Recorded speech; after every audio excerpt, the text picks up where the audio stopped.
Oke, bismillah ya. Nah, seperti apa sih keterampilan-keterampilan pokok, keterampilan berpikir yang utama dalam hal social thinking atau berpikir sosial ini? Ada rumusnya ternyata. Rumusnya berpikir sosial itu adalah I love. Love tertawa ya, bukan love cinta. I love. I-L-A-U-G-H. I-L-A-U-G-H. Ini keterampilan berpikir sosial. Ini maksudnya kode-kode singkatan. I itu singkatan initiating. L itu listening with eyes and brain. A itu abstracting and inferencing. U itu understanding perspective. G itu getting the big picture. H itu humor. Nah, kita bahas satu-satu ya. Keterampilan berpikir. Berarti untuk menguji apa aku ini sudah terampil benar berpikir sosial, apakah aku sudah punya keterampilan-keterampilan ini, kemampuan-kemampuan ini. Yang pertama, seseorang disebut mampu berpikir sosial kalau dia mampu menggunakan bahasa yang bisa dipahami orang lain dalam berkomunikasi, baik untuk meminta bantuan maupun mencari informasi. Jadi initiating itu berarti ketika dia berinisiatif menyampaikan sesuatu, berinisiatif menanyakan sesuatu atau mencari informasi tertentu kepada orang lain, dia mampu melakukannya. Dan orang lain paham. Nah, ini berarti kita sudah punya prasyarat pertama. Bisa bertanya yang bisa dipahami orang, bisa berkomunikasi, menyampaikan sesuatu, menanyakan sesuatu yang bisa dipahami orang. Itu initiating. Bisa berinisiasi, menyampaikan aspirasinya dan dipahami orang. Oh, ini tidak sederhana loh, rasanya kok mudah. Ya memang secara umum mudah, tapi kadang-kadang kita juga kesulitan. Dalam momen tertentu, situasi tertentu, kita sering tidak mampu untuk mengekspresikan keinginan kita. Jadi tidak mampu menggunakan bahasa yang bisa dipahami orang. Itu kadang-kadang kita menyampaikannya terus jadi bulet, ruwet, ada E-nya banyak, setiap kali ngomong atau diulang-ulang atau diembel-embeli, maksud saya begini loh, maksud saya begini loh. Itu berarti kita kurang canggih cara menyampaikannya. Kalau orang sudah canggih, itu ngomong 1-2 kalimat orang lain sudah paham. Tapi kalau harus dijelentrehkan lagi, diuraikan lagi dengan kayak tadi maksud saya, itu mungkin kita perlu latihan lagi. Itu bagian dari keterampilan berpikir sosial. Jangan dikira mahasiswa-mahasiswa pinter, profesor, doktor yang luar biasa itu sudah sangat canggih di level ini. Kadang-kadang ya mereka-mereka itu ada kesulitan tersendiri untuk menyampaikan apa yang ingin mereka sampaikan ke tengah masyarakat. Mungkin karena terlalu tingginya wawasannya atau terlalu dalamnya filsafat-filsafatnya, jadi ketika menyampaikan ke masyarakat, ya masyarakat hanya melongo saja, tidak paham ini orang ini ngomong apa, ingin menyampaikan apa, mereka hanya tolah-toleh saja. Kadang-kadang kalau ada situasi kayak gini kan yang kita salahkan masyarakatnya. Wah, dasar masyarakat tidak pinter, dasar masyarakat kelas rendah, masyarakat kurang pendidikan, dan lain sebagainya. Jangan-jangan yang salah kita. Kita yang tidak mampu mengemas ide, mengemas gagasan yang bisa diterima oleh pikiran mereka. Harusnya kita yang terdidik, yang bersusah payah menyesuaikan dengan kemampuan berpikir mereka. Ya terbalik kalau mereka yang pendidikannya tidak tinggi, kita paksa menyesuaikan dengan kapasitas berpikir kita. Berarti yang harus susah payah ya harusnya kita. Logika sederhananya kan begitu. Tapi kadang-kadang banyak orang-orang pinter yang hasilnya hanya membuat orang bingung, membuat orang tolah-toleh, tidak paham, iki karepe apa ya, iki maksudnya apa ya. Nah itu yang ciri pertama orang mampu berpikir sosial. Ya, ini mungkin kita yang mahasiswa, teman-teman yang mahasiswa itu kan sering mengalami seperti ini. Setelah kuliah di kota, terus pulang ke kampung, sekarang bahasanya sudah tinggi-tinggi. Orang-orang di kampung, orang tuanya tidak paham. Kalau ngomong sekarang ada eksistensi lah, paradigma lah, kondisional, prasyarat, eksistensial, dan lain sebagainya. Itu gaya mahasiswa di kampus dibawa ke kampung. Akhirnya orang kampung tidak paham, tidak nyambung sama dia. Susahlah dia setiap kali bergaul di tengah masyarakat. Jadi kemampuan social thinking-nya perlu di-upgrade sebenarnya. Karena dia hidup di tengah masyarakat harus mampu mempertimbangkan situasi masyarakatnya. Nah, ini penting mungkin. Aspek yang pertama ini initiating, kita juga harus belajar. Karena kalau kita tidak mampu di yang pertama ini, setinggi apapun wawasan kita, setinggi apapun ilmu yang kita miliki, manfaatnya jadinya minimal kalau kita tidak bisa menyampaikannya, menyebarkannya. Mungkin ilmu yang kita miliki manfaat, tapi hanya untuk kita saja. Sementara maslahatnya untuk masyarakat secara umum jadi berkurang. Karena kita tidak mampu menyampaikannya dengan tepat, dengan bahasa yang bisa dipahami. Nah, ini harus latihan teman-teman semua untuk mampu menyampaikan dengan bahasa yang bisa dipahami. Ini keterampilan yang pertama. Keterampilan kedua, listening with eyes and brain. Kemampuan untuk mendengarkan dengan mata dan otak, dengan akal. Maksudnya apa? Mampu berkonsentrasi, menanggapi secara serius kalau ada orang yang berkata-kata. Meskipun mungkin kita tidak tertarik dengan apa yang dia sampaikan. Nah, itu namanya listening with eyes and brain. Jadi sering nanti ketika kita berinteraksi dengan orang lain, kita itu ketemu orang-orang yang mungkin ngomongnya banyak, senang menyampaikan macam-macam. Tapi kita tidak terlalu tertarik dengan yang dia sampaikan. Mungkin karena kita sudah tahu, mungkin karena menurut kita tidak penting, mungkin karena kita menganggap itu tidak ada hubungannya dengan kita.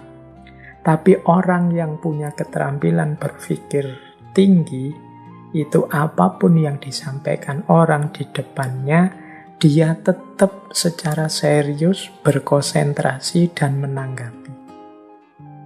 Nah, ini yang kedua, listening with eyes and brain.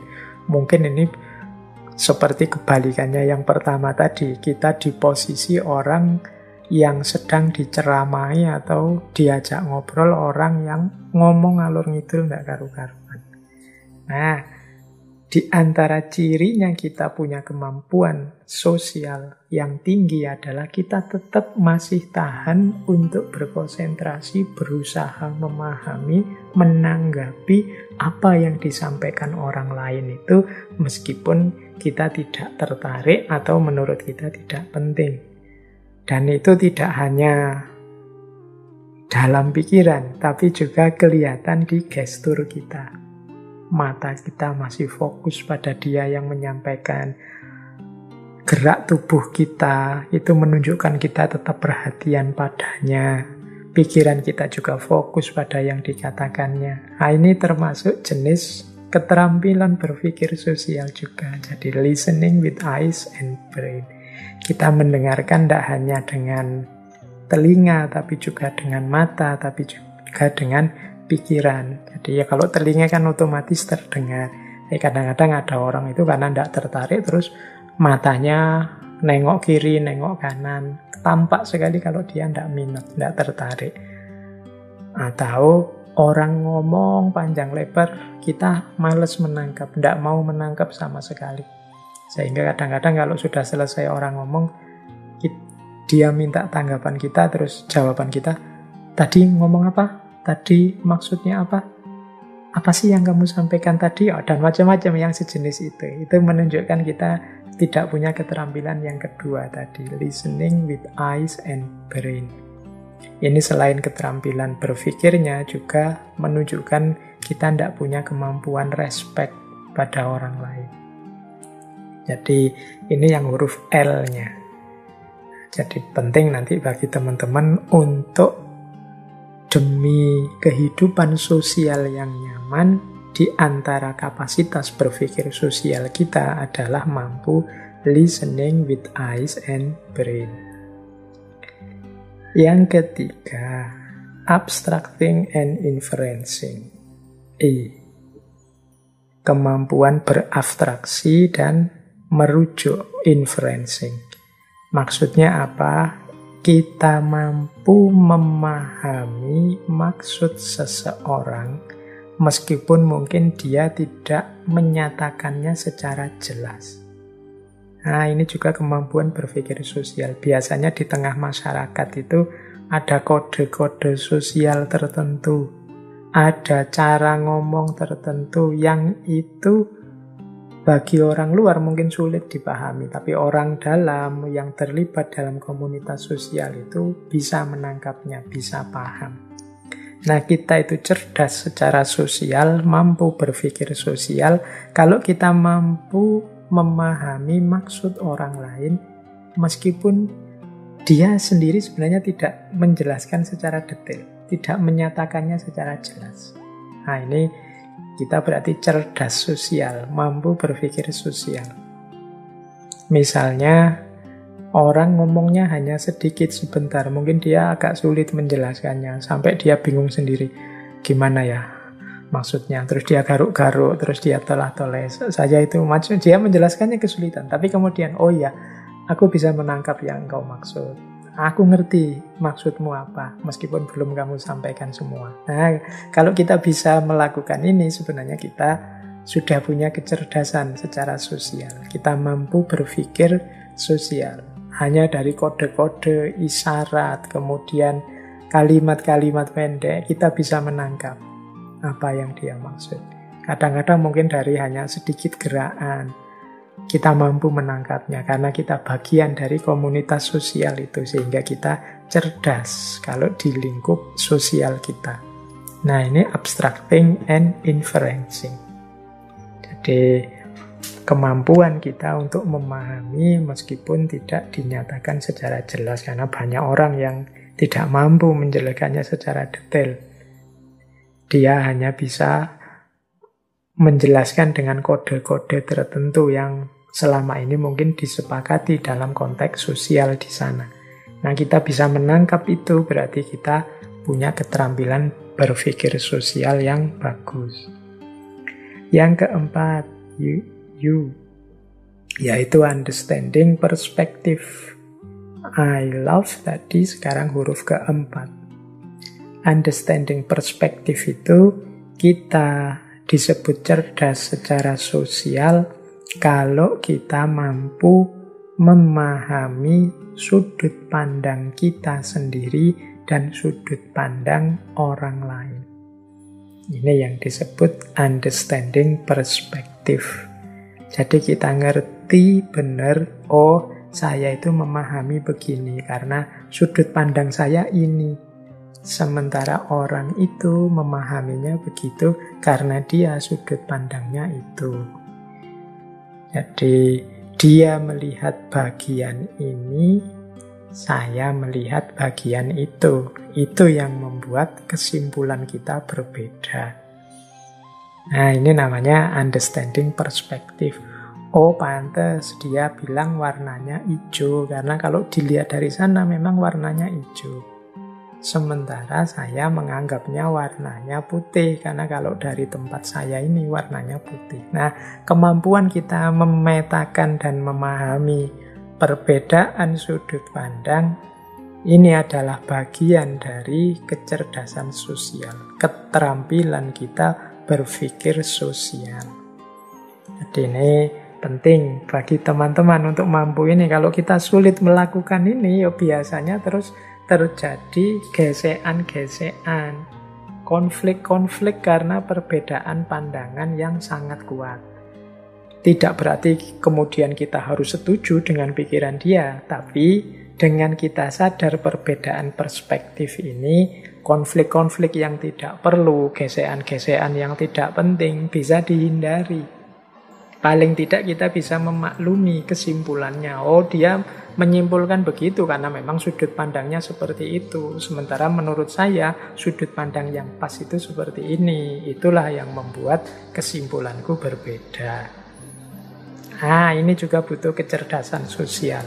Butuh keterampilan berpikir sosial. Understanding perspektif. Kemudian yang kelima, huruf G. Huruf G ini artinya getting the big picture. Bagaimana kita memahami secara umum. Bagaimana kita memahami secara utuh. Getting the big picture itu kita pahami maksud umumnya apa sih. Yang penting-penting kita ambil, yang tidak penting kita lewatkan saja.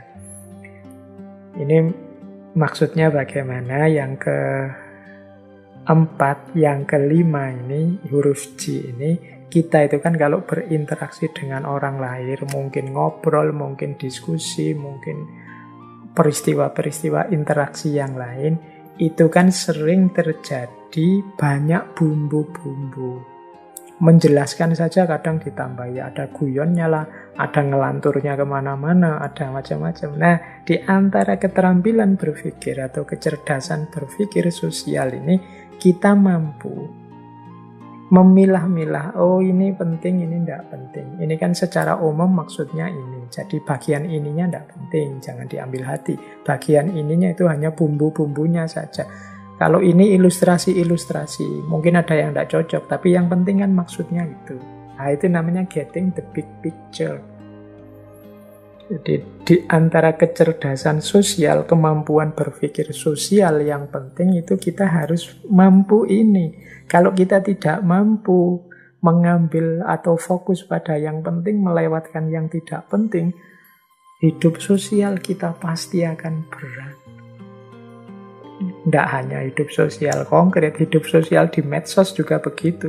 Apalagi di medsos.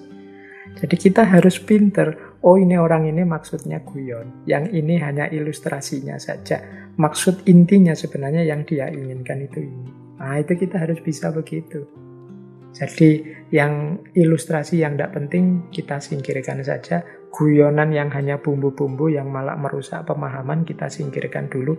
Kita ambil dulu maksud utamanya. Ini loh sebenarnya yang dia inginkan. Nah, kalau yang ini aku setuju. Oh, itu penting dalam hidup sosial bersama orang lain. Kadang-kadang kita harus mampu yang bumbu-bumbu ya kita posisikan sebagai tempelan-tempelan.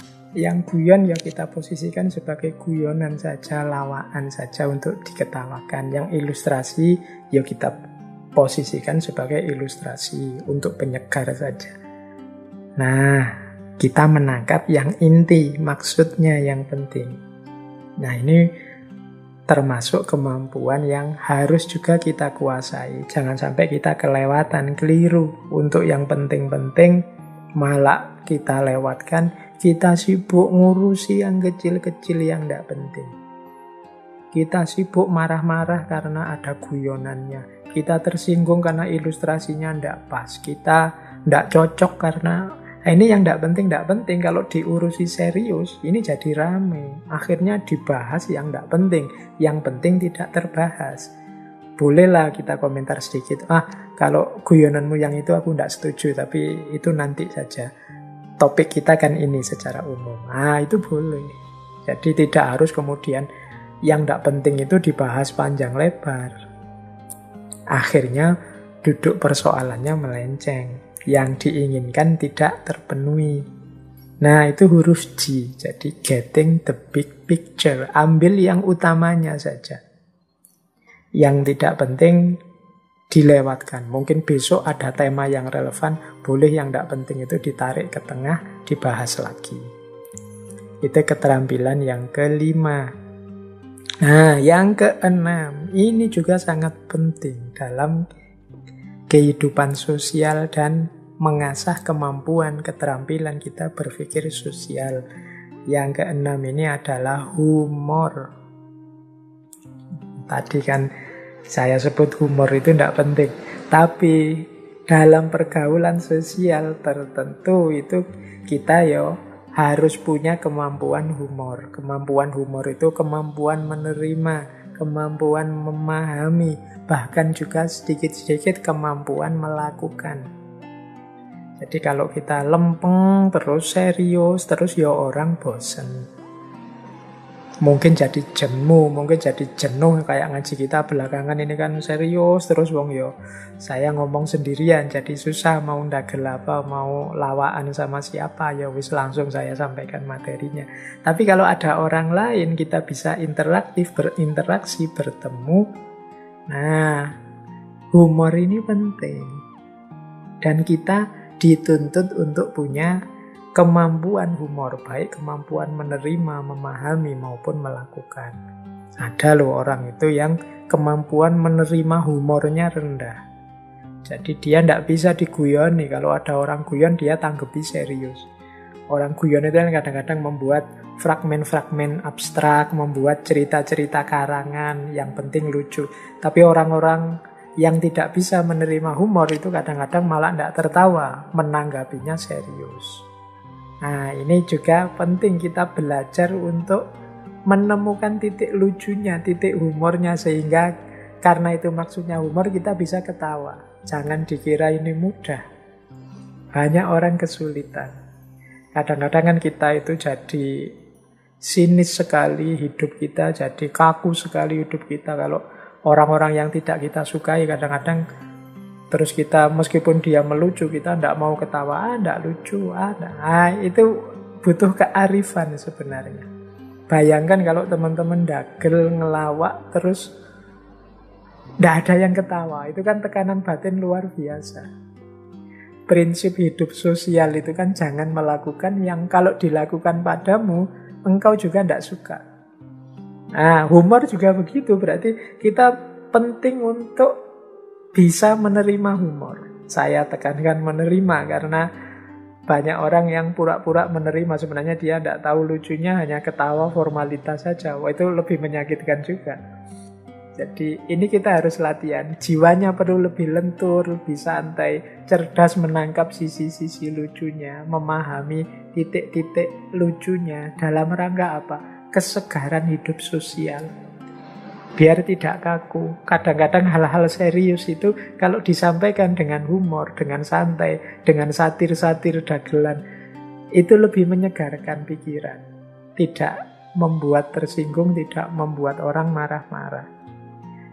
Jadi semoga kita termasuk orang yang bisa menerima humor dan juga bisa melakukan humor. Karena itu termasuk bagian dari keterampilan berpikir sosial.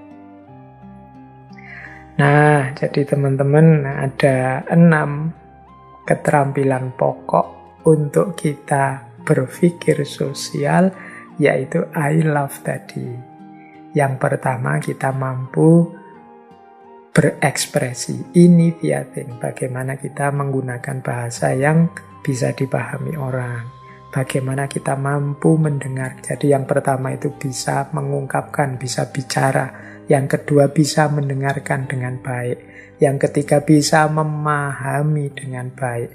Meskipun pernyataannya tidak terlalu jelas. Yang keempat bisa memetakan sudut pandang yang berbeda. Yang kelima bisa milih mana yang penting, mana yang tidak penting. Dan yang keenam bisa melakukan humor atau menerima humor. Biar tidak terlalu kaku, tidak terlalu serius hidup kita. Biar hidup kita segar, menyenangkan. Bumbu-bumbu humor penting untuk sekali dua kali kita tampilkan. Tuh, yang pokok-pokok. Jadi mari kita latihan agar punya 6 keterampilan berpikir sosial tadi. Oke, saya akhiri sekian. Kurang lebihnya mohon maaf. Wallahul muwafiq. Wallahu a'lam bishawab. Wassalamualaikum warahmatullahi wabarakatuh.